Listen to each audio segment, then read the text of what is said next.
Oke, halo, selamat pagi, selamat siang, selamat sore, dan selamat malam.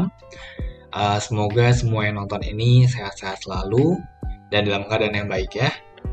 Oke, sekarang kita akan belajar tentang visualisasi data menggunakan platform RStudio. Nah, untuk data yang kita pakai saat ini adalah data cars. Nah, data cars ini udah ada di RStudio-nya. Jadi kalau harusnya kalian udah download RStudio, kalian udah bisa pakai data cars-nya langsung tanpa harus download-download dari luar gitu. Nah, kita sekarang mau import datanya dulu nih. Kita tulis data dalam kurung cars gitu ya. Set. Nah, habis itu kita view, kita lihat nih data cars-nya tuh gimana sih bentukannya. Nah, kalian bisa lihat, nih misalkan ya, mobil satu, cars itu kan mobil. Mobil satu, speednya 4, kecepatannya 4, distance-nya 2. Jadi dengan kecepatan 4, dia menempuh jaraknya 2 gitu ya. Cars 2, 4, 10. Berarti kecepatan 4, distance-nya 10, dan seterusnya, dan seterusnya.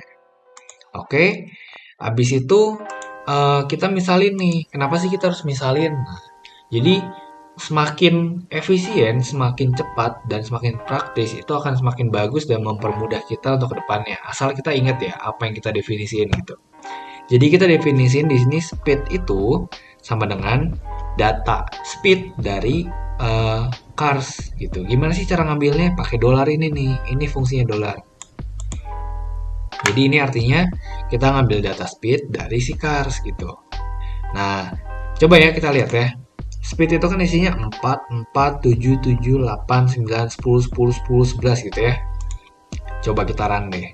Control Enter. Set. Nah, kita panggil speednya. Muncul kan? 4, 4, 7, 7, 8, 9, 10, 10, 11, 11. Sama kayak ini. Tuh, sama. Oke. Habis itu, sama juga kayak yang dis. Nah, yang dis itu kan nyatain distance. Sama aja. Nih, kita misalin. Atau kita panggil juga boleh. Kita panggil. Dis.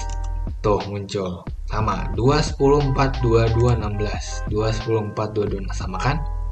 Oke, lanjut. Nah, kita bakal belajar yang pertama tuh namanya histogram. Histogram itu adalah plot yang nyatain frekuensi. Gitu. Misalkan kita mau lihat histogramnya dari si data speed ya.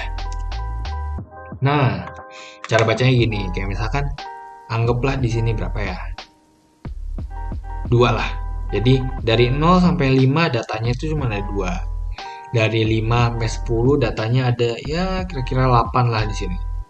Dari 10 sampai 15 datanya ada lebih dari 15 gitu. Jadi itu cara baca histogramnya. Jadi supaya kita bisa tahu berapa banyak sih gitulah istilahnya. Nah, Brexit itu nentuin berapa banyak dia dipecah. Ngitungnya gini nih. Kan Brexit sama dengan 4, berarti 1, 2, 3, 4 tuh. Ada 4 kan. Kalau mau diubah ke 10 bisa nggak? Bisa. 10 gitu ya. Tuh, jadi makin banyak kan. Mau ubah jadi 12? Boleh. Tuh, kok nggak makin banyak ya. Mentok soalnya. Nah, 4 aja deh, biar enak lihatnya. Oke, habis itu frekuensinya sama dengan true. Kalau frekuensi yang sama dengan true itu dia nyatain angkanya. Berapa kayak berapa sih total datanya gitu kayak 0, 5, 10, 15 gitu ya. Terus main sama dengan histogram of speed itu tuh buat ngasih judul nih, judul di sini nih. Kalau misalkan diganti ini kita hilangin nih. Set, tuh, jadi histogram speed doang kan. Kalau kita balikin Kalau kita balikin, nah, muncul lagi. Ini mainnya buat judul utama. X-Lab itu buat X-Label. X, ini kan garis X-axis nih. X-axis. Ini labelnya. Jadi labelnya mau apa? Speed gitu ya. Terus speed. Atau mau labelnya apa? Misalkan nama orang deh ya. Kayak Jono. Nah, tuh muncul Jono. Oke. Speed aja speed. Nah, terus colornya sama dengan green. Ini kalian bebas mau ngasih colornya di mana, mau ganti jadi misalkan mau ganti jadi blue gitu ya. Kalau suka warna biru, nah ganti tuh. Oke. Habis itu, nah kita lihat perbedaannya di sini. Ini kan kita ngambil datanya yang tadi speed nih distance ya. Terus ini kok true, ini false, bedanya di mana? Nah, kita lihat. Nah, kelihatan kan perbedaannya? Kalau tadi itu frekuensi, kalau ini density, gitu. Jadi, ini tuh dinyatain dalam bentuk persen. Persenan per keseluruhannya gitu.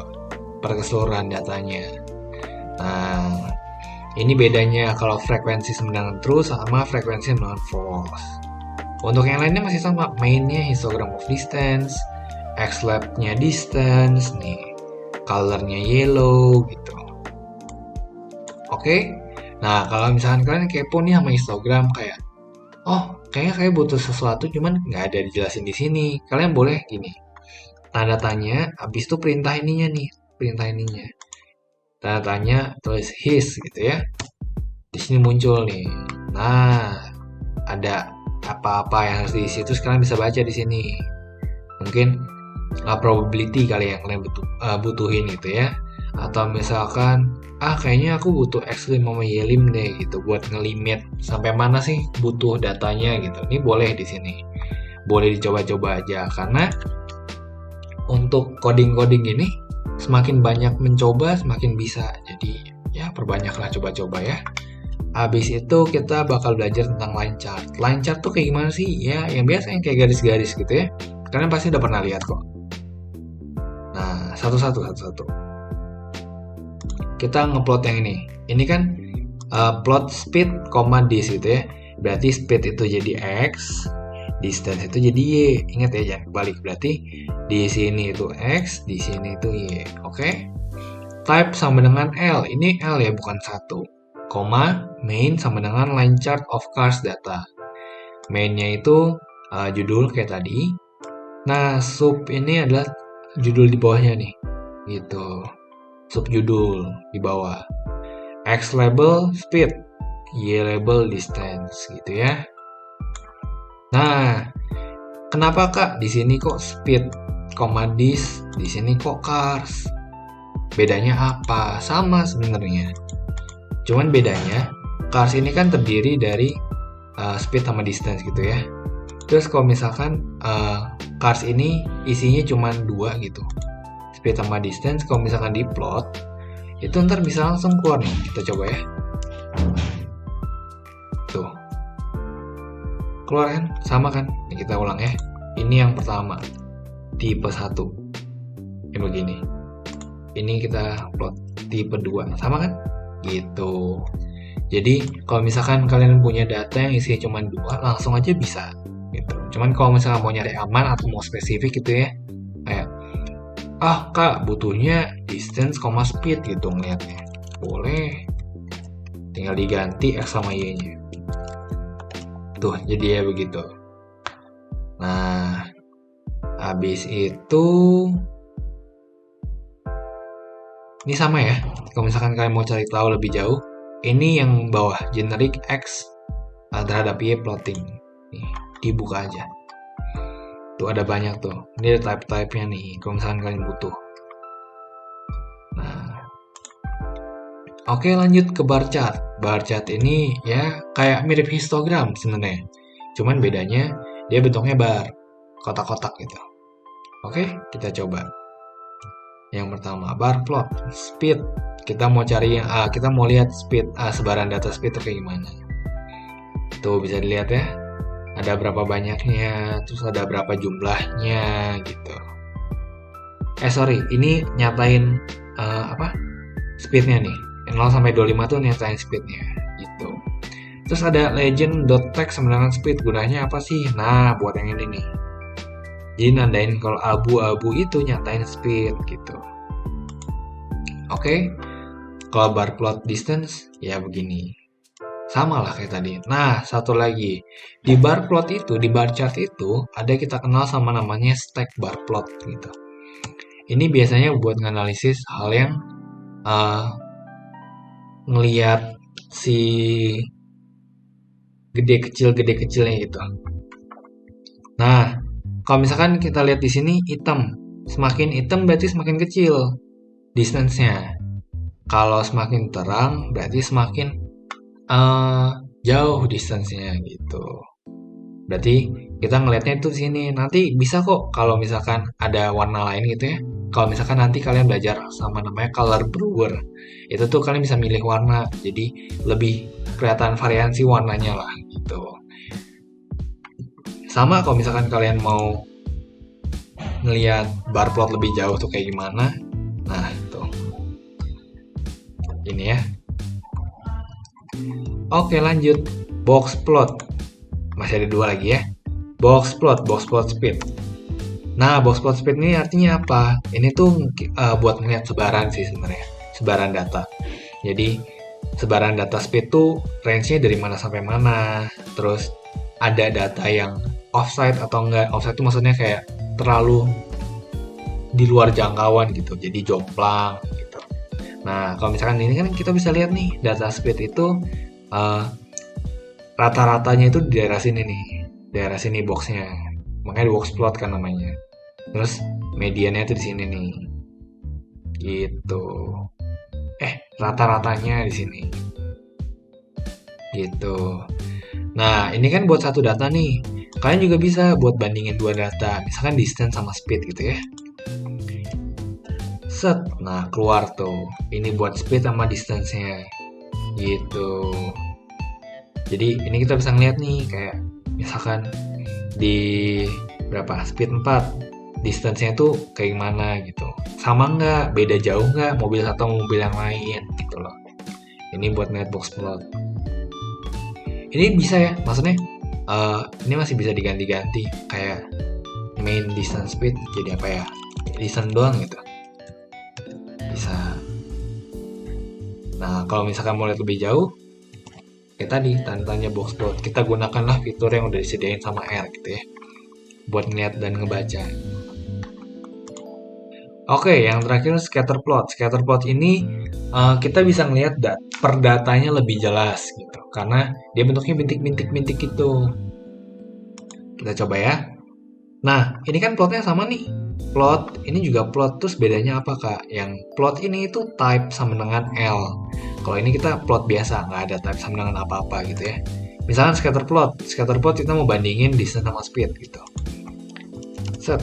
Nah, tuh jadilah bintik-bintik ini. Ini tuh per data, ini nandain per datanya. Jadi semakin banyak datanya, nanti semakin ramai nih titik-titiknya, semakin tebel gitu. Jadi kayak semakin kelihatan distance sama speed ini berbanding lurus nggak sih atau gimana gitu. Color purple, ini juga bisa ya nambahin. Misalkan mau main gitu, main sama dengan di, jangan lupa petik. Nah karena ini sebuah teks kan, distance speed. Nah muncul tuh. Atau mau tambahin X label, Y labelnya juga boleh. Ini sebenarnya udah ada sih. Atau mau diganti juga boleh. Nih kayak X lab sama dengan titik, mau diganti gitu ya. Speed. Tuh, ganti. Tapi kan jangan, beda dari datanya. Nah, dah. Habis itu kalau mau dibalik juga boleh. Nih, jadi begini bentuknya. Pada dasarnya, terus kita tahu dari mana kalau harus speed duluan atau distance duluan gitu. Sebenarnya sama aja, cuman kadang beberapa data itu lebih nyaman dibacanya kalau di posisi tertentu gitu. Jadi kayak misalkan kayak yang tadi ya, kayak plot ini nih. Nah, kalau gini kan ngebacanya nggak enak. Tapi kalau misalkan coba kita balik.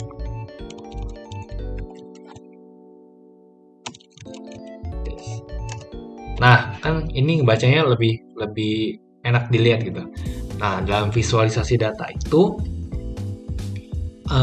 ada banyak option sebenarnya yang bisa kita pakai untuk memvisualisasikan suatu data dengan baik gitu ya, dengan mudah dibaca.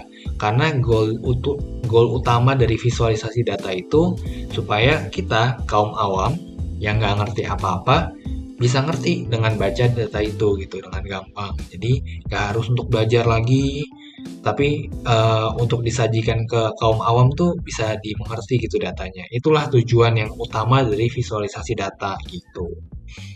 Oke, saya rasa cukup sekian untuk pelajaran visualisasi data dasarnya. Terima kasih untuk waktunya untuk udah mendengarkan selama kurang lebih ya 10 menitan inilah ya. Oke, sekian dan terima kasih.